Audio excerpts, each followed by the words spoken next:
দর্শক মণ্ডলী সকলকে স্বাগতম জানাচ্ছি কালের কণ্ঠে। আপনারা দেখছেন Asia cup cricket carnival. Toss হয়ে গেছে, শ্রীলঙ্কা টস জিতে বোলিং নিয়েছে। কি হবে আজকের ম্যাচ, কে কে আছে একাদশে, সবকিছু নিয়ে আলোচনা করব। আমি মিজান রশিক এবং আমার সঙ্গে স্টুডিওতে রয়েছেন আমার সহকর্মী জিসান আহমেদ। জিসান ভাই, প্রথমেই শুভকামনা জানাচ্ছি, কারণ আজকে হাড্ডাহাড্ডি একটা ম্যাচ হবে এবং আমার মনে হচ্ছে যে একাদশ নিয়ে আসলে দুই দল নামছে তাতে বাংলাদেশ একটু স্ট্রং। তো সেই কারণে আপনাকে শুভকামনা জানালাম, বাংলাদেশ আজকে জিতে যাবে। তো কেমন লাগছে আসলে শ্রীলঙ্কা টস জিতে বোলিং এর সিদ্ধান্ত নিয়েছে, আসলে কি হবে, বাংলাদেশের কপালে কি আছে? এর আগে টসের আগে আমরা যে 22 গজে আসলাম, কাদের কণ্ঠ প্রেজেন্স 22 গজ, সেখানে আমরা বললাম যে বাংলাদেশ রিসেন্টলি যখনই টি-টোয়েন্টি ম্যাচ হয় টসে জিতে আগে অপোনেন্টকে ব্যাটিংয়ে পাঠায়। আমি ম্যাচের আগে বললাম যে এখন দেখা যেতে পারে বাংলাদেশ সেই একই ফাঁদে পড়তে পারে, এবং সেটাই হয়েছে। শ্রীলঙ্কার টসে জিতে বাংলাদেশকে ব্যাটিংয়ে পাঠিয়েছে। এইটা আবার বাংলাদেশের জন্য চ্যালেঞ্জ, কারণ অনেক দিন ধরেই বাংলাদেশ আগে ব্যাটিং করছে না।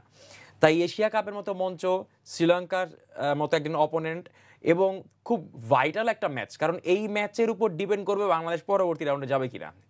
আরও একটা ম্যাচ থাকবে, কিন্তু মানে স্পেসটা যাতে অনেক বেশি বাড়ে তার জন্য হলে এই ম্যাচটা খুবই গুরুত্বপূর্ণ। আপনি অনেক দিন ধরে আগে ব্যাটিং করেন না, হুট করে আপনি একটা ইম্পর্টেন্ট ম্যাচ আগে ব্যাটিং করবেন, এইটা অনেক বড় pressure. But on the other hand, second যেটা বলবো, শ্রীলঙ্কান 4 জন পেসার নিয়েছে তারা ফাস্ট বোলার। এর মধ্যে দুজনের বোলিং অ্যাকশন একটু অন্যরকম, তুষারা এবং হচ্ছে আপনার মাতিসা পাতিরানা। এই দুজনকে যদি মোটামুটি ফেস করতে পারে বাংলাদেশ ভালো খেলবে। আমার কাছে যেটা মনে হয়, সাকিব আল হাসান একবার বলেছিলেন যে বাংলাদেশিরা তুলনামূলক ফাস্ট বোলার ভালো খেলে, তাই তারা স্পিনার নেয় না, তারা থিকসানাকে নেয় না, যিনি খুব ভালো বোলিং করে থাকেন, আইপিএল ভালো বোলিং করে থাকেন। ইভেন চেন্নাই সুপার কিংস থেকে কোনো ম্যাচে বসায় না। তার মানে আইপিএল, চেন্নাইয়ের মতো দল, এরকম টিমে আপনি যখন প্রতি ম্যাচ খেলেন, ইভেন মুস্তাফিজকেও 1-2 ম্যাচ বসতে হয়েছে, কিন্তু থিকসানাকে বসতে হয়নি। এইরকম একজন স্পিনারকে খেলাচ্ছে না শ্রীলঙ্কা, সেটা বাংলাদেশের জন্য একটা বাড়তি পাওয়াই হতে পারে, কারণ ফাস্ট বোলাররা বাংলাদেশ অনেক বেশি কনভিনিয়েন্ট ফিল করে এবং স্পিনারদের কিন্তু সমস্যা হয়।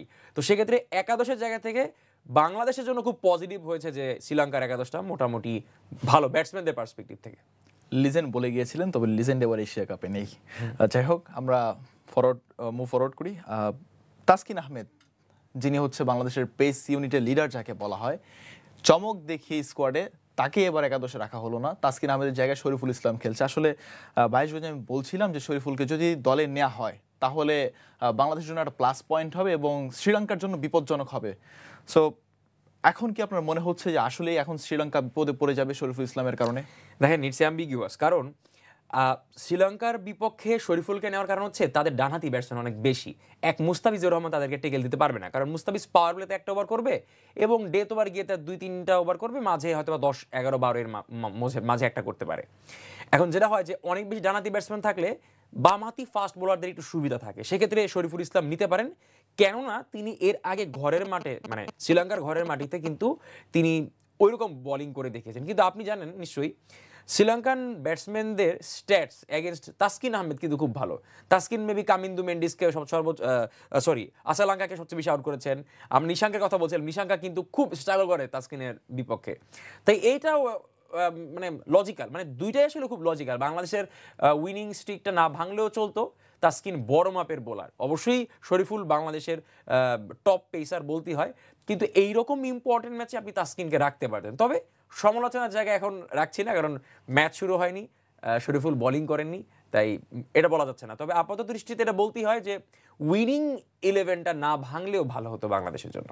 এবার আমার দৃষ্টি থেকে আমি যেটা বুঝেছি সেটা আমি হচ্ছে শরীফুল ইসলাম বাংলাদেশের one of the best pacer, এটা আপনারা সবাই জানেন। এবং শ্রীলঙ্কার এগেইনস্ট কুশাল মেন্ডিস, সে কিন্তু অনেক ভালো একজন বোলার এবং কুশাল মেন্ডিস কিন্তু শরীফুলকে আসলে ম্যানেজ করতে কিন্তু খুব হিমশিম খায়। সেটা আপনারা অনেক সিরিজে দেখেছেন, যেমন বাংলাদেশের ঘরের মাটিতে সিরিজ হলো, তারপর শ্রীলঙ্কার মাটিতে সিরিজ হলো, সেখানেও কিন্তু আসলে শরীফুল দেখিয়ে দিয়েছে যে আসলে সে কী করতে পারে। এরপর হচ্ছে কুশাল মেন্ডিসের এই যে শরীফুলের এগেইনস্টে যে দুর্বলতাটা, এইটার সুযোগ নিতে চাচ্ছে বাংলাদেশ, যেই কারণে এবার একাদশে জায়গা দিয়েছে শরীফুল ইসলামকে। এবং দর্শকদের একটা এক্সপেকটেশন রয়েছে শরীফুল ইসলামের উপরে, কারণ তিনি আন্ডার-19 টিমে যেরকম পারফরমেন্স করেছিলেন, তিনি ন্যাশনাল টিমে ডেবিউ হওয়ার পরও কিন্তু তিনি ঠিক ওইভাবে কিন্তু নিজেকে চালিয়ে যাচ্ছেন। হ্যাঁ, তিনি বসেছেন যেসব ম্যাচে তাকে বসানো দরকার ছিল সেসব ম্যাচে তিনি বসেছেন। তারপর হচ্ছে ইনজুরির কারণে তিনি বসেছেন, তবে আমার মনে হয় না যে পারফরমেন্সের কারণে শরীফুল ইসলাম কখনো বসেছেন। হ্যাঁ, হংকংয়ের এগেনস্টে নেওয়া হয়নি, কারণ আপনার ফ্রন্ট লাইনের বেশ কয়েকটা পেসে আপনি যখন একটা স্কোয়াডে নেবেন তখন আপনার বুঝে শুনে আসলে আপনার খেলাতে হবে যে আমি আসলে কাকে নিব বা কাকে নেওয়াটা আমার জন্য বেটার হবে। প্রতিপক্ষ ডিপেন্ড করে আসলে পেসার নেওয়ার উপরে। সো আমার মনে হয় যে শরীফুলকে নেওয়াটা আসলে ম্যানেজমেন্টের একটা বেস্ট একটা চয়েস আমি এটা বলবো, কারণ শ্রীলঙ্কার এগেনস্টে শরীফুল খুব ভালো, খুব ভালো। এবার কথা হচ্ছে যে আসলে বাংলাদেশ কত করবে 20 ওভারে, কারণ আমরা জানি যে বেশ কয়েকটি সিরিজে বাংলাদেশ যদি টস জয়লাভ করতো তাহলে বোলিং নিত, ব্যাটিং হচ্ছে তারা রান চেস করতো। সো এখন কয়েক সিরিজ পর এশিয়া কাপে তারা ফার্স্টে ব্যাটিং পেয়েছে। সো আসলে বাংলাদেশের স্কোরটা আপনার কত প্রেডিক্ট করবেন? আমার কাছে এটা মনে হয় বাংলাদেশের স্কোর 160-70, যেটা খারাপ রান হবে না, বাট এর বেশি হলে তো অবশ্যই খুব ভালো হবে। এবং বাংলাদেশের জন্য এই রানটা করার জন্য গুরুত্বপূর্ণ কিছু অ্যাসেট আছে যাদেরকে ওই পার্টিকুলার সিচুয়েশনে ভালো খেলতে হবে। যেমন পারভেজ হোসেন ইমনের কথা আমি বলবো, তিনি যদি 2 ওভার ব্যাটিং করেন, ওই 2 ওভার নিশ্চিত করবেন যে তিনি যদি 8 বল খেলেন তাহলে 20-30 রান করতে পারবেন, ওইরকম ব্যাটসম্যান তিনি। তাই তার কাছ থেকে আমি ওই সেন্সিবল ব্যাটিং চাই না। আমি কেন, বাংলাদেশের কোনো ক্রিকেট ফ্যানই চায় না যে পারভেজ হোসেন ইমন আসুক, তিনি সেন্সিবল ক্রিকেটটা খেলুক। সেটা তানজিদ তামিম কিংবা লিটন দাস খেলতে পারে। পারভেজ হোসেন ইমন তিনি স্ট্রাইক করতে পছন্দ করেন, তিনি যাতে খুব ভালো মতো মানে বিগ হিটিং করে, এটা খুব গুরুত্বপূর্ণ। শামীম পাটির কথা আমি বলবো, এর আগে বলেছিলাম যে তার খুব ইম্পর্টেন্ট খেলা। এর আগে শ্রীলঙ্কার ঘরের মাটিতে আমরা খেললাম, সেখানে কিন্তু আমরা দেখি যে একটা ম্যাচে, যে ম্যাচে বাংলাদেশ হেরেছে, সেই ম্যাচে শামীম পাটোয়ারি এবং জাকির আলী অনেক বলই ফেস করতে পারেনি। আমরা দেখলাম নাইম শেখ একাই 29 না 31 বল খেয়ে ফেলেছিলেন। তাই খুবই গুরুত্বপূর্ণ হচ্ছে এই দুজন ব্যাটসম্যানকে আপনি প্রপার রান দিবেন। আপনি যেহেতু টসে হেরে ব্যাটিংয়ে নেমেছেন, নিশ্চয়ই স্কোরবোর্ডে আপনার বিশাল রান দরকার। বাংলাদেশের ক্ষেত্রে বিশাল রান মানে হচ্ছে 160, 70, 80 এরকম, 160+ হচ্ছে বাংলাদেশের ক্ষেত্রে বিশাল রান। এই রানটা অনেক সময় হয় না। তাই এই রানটা ঠিক তখনই হবে যখন আপনি যারা 15 বলে 30, 20 বলে 35 থেকে 40-এর মতো রান করতে পারে, এরকম ব্যাটসম্যান কিন্তু আপনি জানেন দুজনই, জাকির আলী অনিক এবং হচ্ছে শামীম পাটোয়ারি। এই দুজনকে শেষের দিকে খেলার জন্য হইলেও মানে ব্যাটসম্যানদের উইকেট বিলিয়ে দিয়ে আসাটা খুব গুরুত্বপূর্ণ। আমি সহজ করে বলি, আমাদের দেশের ব্যাটসম্যান বিশেষ করে লিটন দাস এবং তাওহিদ হৃদয়, তারা কিন্তু ওই 120-30 স্ট্রাইক রেটে খেলবেন।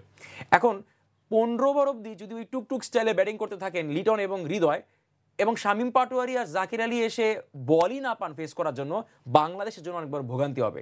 তো তাদের মাথায় রাখা উচিত যে 15 ওভার অব্দি আমরা ব্যাটিং করব, লাস্ট 5 ওভারের জন্য আমাদের রিশাদ হোসেন আছে, শামীম পাটোয়ারি আছে, জাকির আলী অনেক আছে। এইভাবে যদি প্ল্যানিং করে বাংলাদেশ 170 কোনো ব্যাপার না, আমার প্রেডিকশন তো 160-70-এর মধ্যে হবে। এর চেয়ে বেশি হলে বাংলাদেশের জন্য অনেক সুবিধা।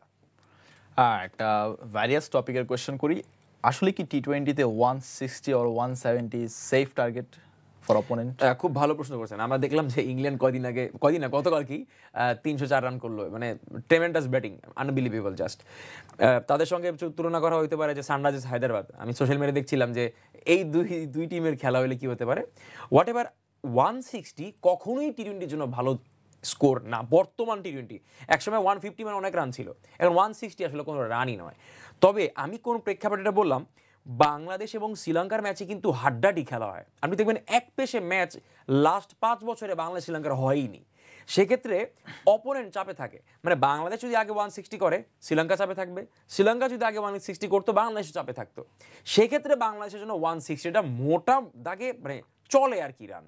তবে বাংলাদেশ যদি জয়টা নিশ্চিত করতে চায় সেক্ষেত্রে 170-এর দাগটা পার করতে হবে, সেক্ষেত্রে 170-80 এইটা করা খুব গুরুত্বপূর্ণ। তবে আপনার প্রশ্নটা খুবই যৌক্তিক যে 160 কখনই বর্তমান টি-20-র জন্য পারফেক্ট রান হতে পারে না।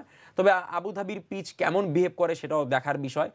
শ্রীলঙ্কা যেহেতু টসে জিতে আগে বাংলাদেশকে ব্যাটিংয়ে পাঠিয়েছে, তার মানে তাদের নিশ্চয়ই কোনো প্ল্যানিং অবশ্যই আছে। তো ওই ক্ষেত্রে 160 হয়তো অনেক কিছু করতে পারে, বাট আপাত দৃষ্টিতে 160 কোনো রানই না। বাংলাদেশকে ন্যূনতম 170 করতে হবে শ্রীলঙ্কার এই দলকে আটকানোর জন্য, এবং সেই যে আটকানোর মতো বোলিং লাইন আপ সেটা বাংলাদেশের আছে। আমরা যেটা প্রেডিক্ট করছি যে 160 থেকে 170 করবে বাংলাদেশ, কিন্তু গত ম্যাচে আমরা যেটা দেখলাম, ইংল্যান্ড এবং দক্ষিণ আফ্রিকার কথা বলছি, তারা 10 ওভারে 166 রান করেছে এক উইকেটে। সো আমরা কি কখন আসলে বাংলাদেশের কাছ থেকে এরকম গেমিং ডিসপ্লেটা দেখতে পারবো টি-20-তে? না, আমি ইনিয়ে বিনিয়ে কথা বলতে চাই না, আমি স্ট্রেট ফরওয়ার্ড বলতে চাই, বাংলাদেশের কাছ থেকে আপনি 300 রান দেখতে পারবেন না টি-20-তে। আমাদের ওইরকম মেন্টালিটি জায়গায় সমস্যা। আপনি দেখবেন যে আপনি ধরেন ক্রিকেট খেলি না এমন একটা দেশের একাদশ আপনি নিয়ে আসেন, শামীম পাটোয়ারি, পারভেজ হোসেন ইমন এদেরকে খেলান, এরা অনেক ছক্কা মারতে পারবে, ওই রানটা গিয়ে হবে না। বাংলাদেশের সমস্যা হচ্ছে আমরা জার্সিতে ভয় পাই। মানে আমরা এর আগে হংকংয়ের বিপক্ষে ম্যাচ জিতলাম, সেম যদি বিরাট কোহলিও কোনোদিনও হংকংয়ের জার্সি পরে বাংলাদেশের বিপক্ষে খেলে, বিরাট কোহলি রান করতে পারবে না। ইভেন মিচেল স্টার যদি হংকংয়ের জার্সি পরে বাংলাদেশের সাথে খেলতে আসে, ভালো করতে পারবে না। বাংলাদেশের ফোবিয়া হচ্ছে জার্সিতে। টিম ইন্ডিয়ার জার্সি দেখলে বাংলাদেশ ওইখানেই কাবু হয়ে যায়। ভারতের প্লেয়ারদের ভারতের জার্সি দেখলে বাংলাদেশের মানে টিমের সবাই মনে করে যে এরা আমাদের থেকে বেশি স্ট্রং দল। আপনি দেখবেন জার্সিতে বাংলাদেশ খুব ভয় পায়। Same goes for England, Australia, India. এই তিনটা, এই বিগ থ্রির কথা বলতেই হবে। এই তিনটা দলের বিপক্ষে বাংলাদেশ জার্সি দেখলেই ভয় পায়। তাই আমার কাছে মনে হয় যে আপনি 320 ওভারে বাংলাদেশের কাছ থেকে দেখতে পারবেন না, এটা সম্ভব না। আমি একদম স্ট্রেট ফরওয়ার্ড বলতে চাই। ইংল্যান্ডের 300 করা দেখে অনেক সমর্থকেরা পোস্ট করছেন ফেসবুকে যে আসলে আজকে বাংলাদেশ 300 করলে কি হবে, কি হবে। আরেকটা বিষয় কি, ইংল্যান্ডকে তো অনেক বেশি ক্রেডিট দিলাম, একটু ক্রেডিট কমিয়ে দিই। একটা টুর্নামেন্টে রান করা কিন্তু খুব গুরুত্বপূর্ণ। ট্রু। আমি ইংল্যান্ডকে ছোট করার কোনো উপায় নেই। ইংল্যান্ড চ্যাম্পিয়ন দল, তাদের মানে ক্রিকেট মেন্টালিটি এখন অনেক আপগ্রেড হয়ে গেছে, এমন এক জায়গায় চলে গেছে যেখানে এখন ওয়ার্ল্ড ক্রিকেটই নেই। মানে world cricket is now below average then England team. তো সেক্ষেত্রে তাদের ক্রেডিটটা আমি একটু কমাবো বললাম। সেটা কিন্তু একটা সিরিজ ম্যাচ ছিল। এশিয়া কাপ কিন্তু একটা টুর্নামেন্ট। আপনি যখন কোনো টুর্নামেন্ট খেলেন সেখানে প্রেশার কিন্তু অনেক থাকে, সেখানে ম্যাচ জেতা গুরুত্বপূর্ণ থাকে। সেই সিরিজে আপনি জানেন যে এক ম্যাচে ওয়ান ডেতে 130 না 31 রানে আউট হয়ে গিয়েছিল ঠিক কয়েকদিন আগেই সাউথ আফ্রিকার বিপক্ষে। ওই ম্যাচের পর ইংল্যান্ড যেইভাবে সাউথ আফ্রিকাকে টার্গেট করেছে, অ্যাটাকিং ক্রিকেটটা খেলেছে, এরপর থেকে কিন্তু আর ইংল্যান্ড থামেনি। তো তারা আসলে বাসবল ক্রিকেট খেলতে খেলতে অভ্যস্ত, তো তারা টেস্টে ওই একই ধরনের খেলা খেলে, তাই তাদের জন্য অনেক সহজ। বাংলাদেশের কাছ থেকে আপনি সেইভাবে আশা করতে পারেন না কখনো যে বাংলাদেশ 300 করতে পারে। আমাদের সেরকম ব্যাটসম্যানও নেই, এবং ব্যাটসম্যান থাকলেও আমাদের মেন্টালিটি জঘন্য। আমাদের মেন্টালিটি হচ্ছে ব্যাটসম্যানরা সবসময় চায় যে মোটা তাকে 50 করতে, যাতে পরের ম্যাচ তিনি খেলতে পারেন। এই মেন্টালিটি থাকে। আপনি আগের দিন ব্যাটিং দেখছেন যে সল্ট যেভাবে ব্যাটিং করলেন, জস বাটলার তো he has always being like that, সেভাবে ব্যাটিং করে। হ্যারি ব্রুক দেখলাম আমরা আনঅর্থোডক্স শট খেলছেন, ফিলস লাইক এবি ডিভিলিয়ার্স। আমাদের ব্যাটসম্যানরা ওই রিস্ক নেবেন না। আপনি বুকে হাত দিয়ে বলতে পারবেন যে বাংলাদেশের কোনো ব্যাটসম্যান 46-এ বা 47 আছে 50 করার জন্য টি20-তে, সে একটা র্যাম শট খেলেছে, সে রিভার্স সুইপে কোনো পেসারকে ছক্কা মেরেছে, এরকম হয়নি। ওইটার জন্য কারেজটা দরকার, যেটা বাংলাদেশের প্লেয়ারদের অ্যাবিলিটি আছে, মেন্টালিটিটা নাই। এই জায়গায় বাংলাদেশের ল্যাকিংস। অনেক কিছুই শুনলাম, এখন একটু আমরা একাদশে জানিয়ে দিই। তবে তার আগে একটা ফান ফ্যাক্ট বলি। ইংল্যান্ড টি20 ফরম্যাটে 300+ রান করে, যেখানে বাংলাদেশের টেস্টে 200 রান করতেই হিমশিম খেয়ে যায়। ওকে, সো নাও আমরা একটু দেখি কারা কারা আছেন একাদশে। বাংলাদেশের একাদশে যারা রয়েছেন: পারভেজ হোসেন ইমন, তানজিদ হাসান তামিম, লিটন দাস, তাওহিদ হৃদয়, জাকের আলী অনিক, শামীম হোসেন পাটোয়ারি, শেখ মাহদি হাসান, রিশাদ হোসেন, তানজিম হাসান সাকিব, শরীফুল ইসলাম এবং মুস্তাফিজুর রহমান। জাস্ট বাংলাদেশের একাদশে একটি চেঞ্জ, তাসকিনের পরিবর্তে আছে খেলবে শরীফুল ইসলাম। অন্যদিকে শ্রীলঙ্কা যাদেরকে খেলাচ্ছেন তারা হচ্ছেন: পাথুম নিসাঙ্কা, কুসাল মেন্ডিস, কামিল মাসারা, কুসাল পেরেরা, চরিত আসালাঙ্কা, দাসুন সানাকা, কামিন্দু মেন্ডিস, ওয়ানিন্দু হাসারাঙ্গা, দুষ্মন্থা জামিরা, মাথিসা পাথিরানা এবং নুয়ান থুসারা। এই ছিল এখনকার মতো। আমরা ইনিংস ব্রেকে আবারও ফিরে আসবো। ততক্ষণের জন্য আমি এবং জিসান আহমেদ আমরা বিদায় নিচ্ছি ক্রিকেট কার্নিভাল থেকে। ধন্যবাদ সবাইকে।